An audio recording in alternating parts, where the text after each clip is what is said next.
friends. This week in reading, we've been taking a look at author's purpose. And we've talked about how author's purpose has to do with the reason why an author writes the stories that they write. And we've even talked about how author's purpose is as easy as pie.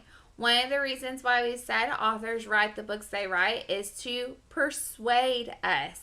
Maybe to make us want to do something or to feel a certain way or to think a certain way. They may also write to inform or to teach us something. And they may also write the stories just to entertain us, to give us a story that we may really enjoy. Now, this week, we've been focusing in on one of these. And I want for you to take a second to think really hard about which one we've been focusing in on. Do you know the answer? Awesome job. We've been focusing in on persuade. The author, when they write the story to persuade, that means they're trying to make us do something or make us feel a certain way or think a certain way. And the story that we're going to be reading today is titled I Wanna Iguana. It's written by Karen Kaufman Orloff and illustrated by David Catrow. Now, this is a fiction book, and based off of the cover of the story, I'm going to make a prediction. I see that on this cover, I have a little boy who's smiling at an iguana, and a dog over here that is smiling. So, based off of that picture and my title, I'm going to predict that in this story, this little boy is either going to try to persuade somebody to give him an iguana, or somebody to get him an iguana, or somebody to let him have an iguana. What do you think? Let's read to find out. I Wanna Iguana, written by Karen Kaufman Orloff, illustrated by David Catrow.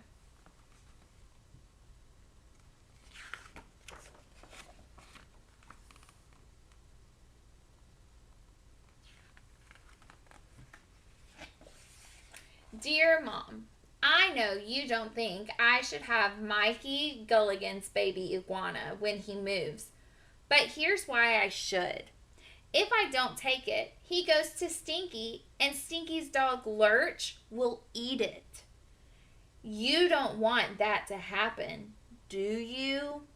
Signed, your sensitive son, Alex.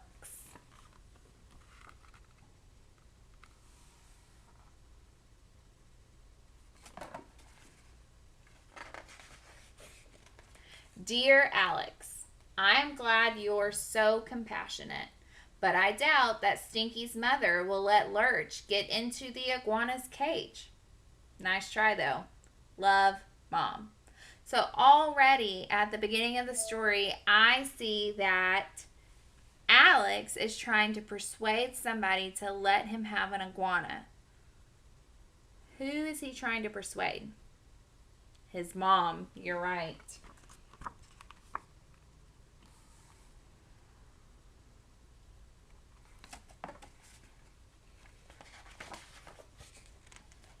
Dear Mom, did you know that iguanas are really quiet and they're cute too? I think they are much cuter than hamsters. Love, your adorable son, Alex. Dear Alex, tarantulas are quiet too, but I wouldn't want one as a pet. By the way, that iguana of Mikey's is uglier than Godzilla. Just thought I'd mention it. Love, Mom.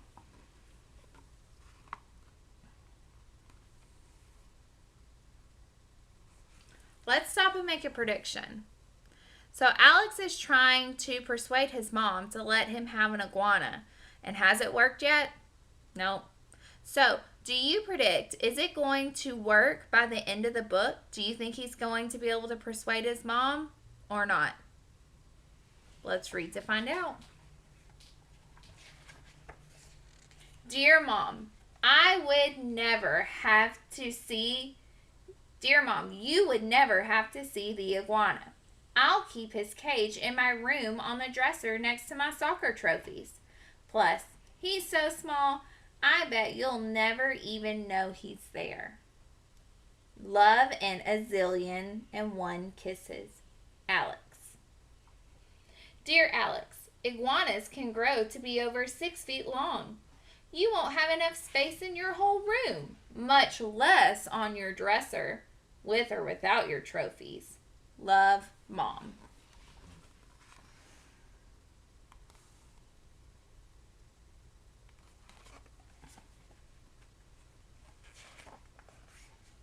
Dear Mom, it takes 15 years for an iguana to get that big. Mikey told me I'll be married by then and probably living in my own house. Love, your smart and mature kid, Alex.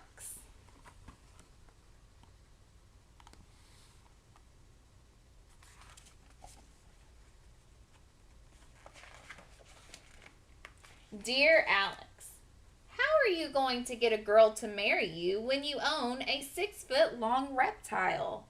Love, your concerned mother.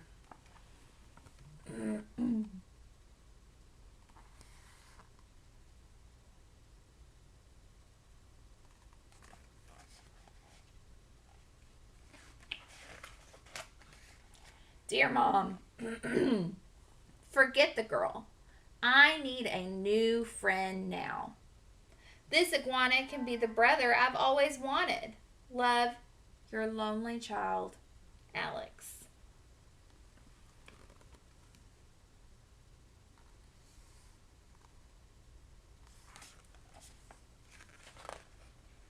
Dear Alex, you have a brother. Love, Mom.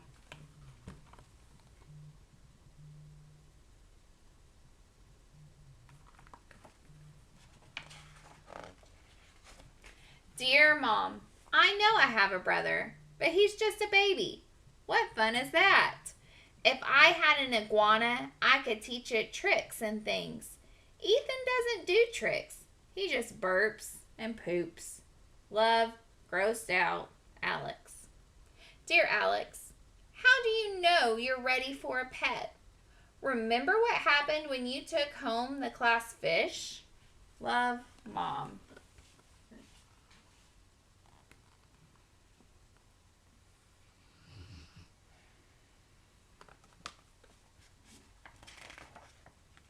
Dear Mom, if I knew the fish was going to jump into the spaghetti sauce, I never would have taken the cover off the jar.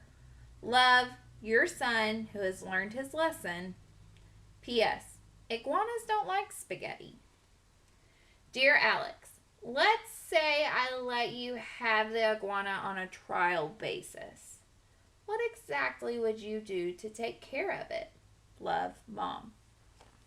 So does it sound like Alex is starting to persuade his mom that his arguments are starting to work? Looks like Mom might be coming around to it. Let's read to find out. Dear Mom, I would feed him every day. He eats lettuce. And I would make sure he had enough water. And I would clean his cage when it got messy. Love, responsible Alex. P.S. What's a trial basis?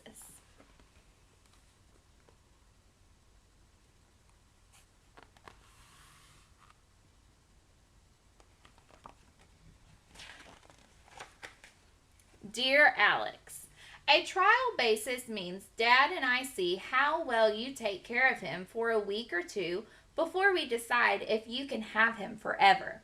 Remember, Stinky and Lurch are waiting. Love, Mom. P.S.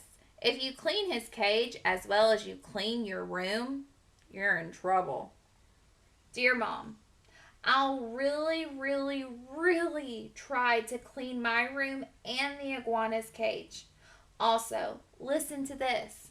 I'll pay for the lettuce with my allowance. I mean, how much can one baby iguana eat anyway? Love, Alex the Financial Wizard.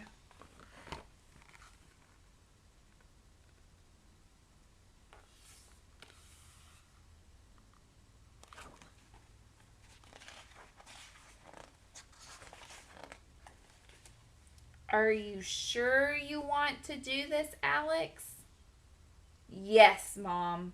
I want an iguana. Please.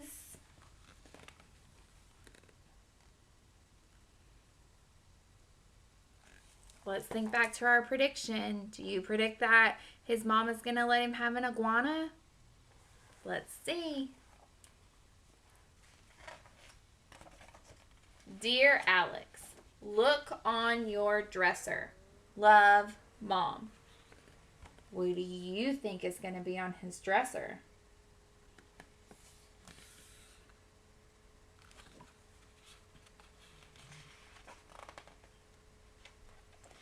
Yes!